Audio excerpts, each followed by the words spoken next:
Hello guys! So, magandang araw. So, nag-practice pala ako ng motor na reader kasi ngayon lang ako nakagamit nito kasi ngayon lang ng asawa ko pinababaan yung ano niya.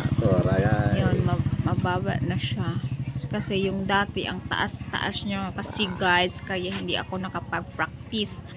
Kaya ngayon guys, nag-practice ako ng todo kasi mababa na siya.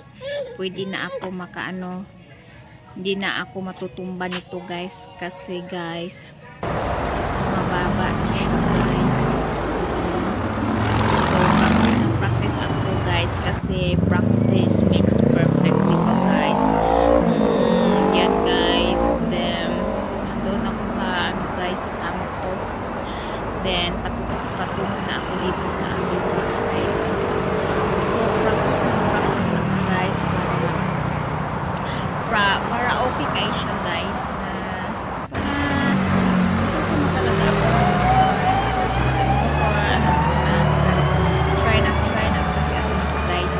So, hindi ko alam kaya ko pa ba nito kayang-kaya ko pala mag-rides dito lang sa bahay. So yun lang guys. Thank you for watching my riding.